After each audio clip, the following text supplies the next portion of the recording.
बसेरा छोड़ा के चल कहीं दिहाले इतना दूर रे माई।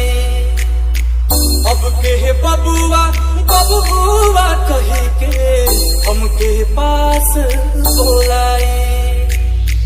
तोरा बिना जी कैसे, तोरा बिना जी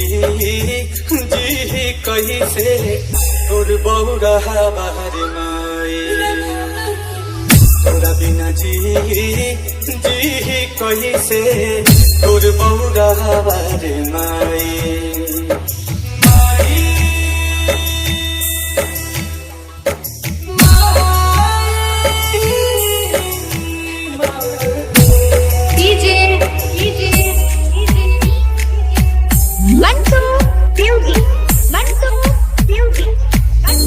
गोढ़ा बाजार अब के बूझे अब के पोछे अंखिया से लो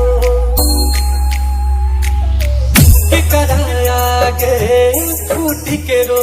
अब ये समझी सिसकी के शोर इन कहले दुख वाजे बूझे, इन कहले दुख वाजे बूझे ऐसन के हो पाई।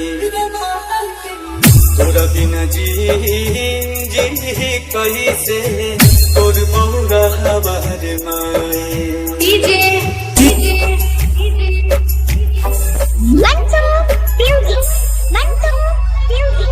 दुनिया के मेला में काहे तू हमसे छोड़ा वाले हाथ रे। हमरा के भी ले चलते अपने साथ रे।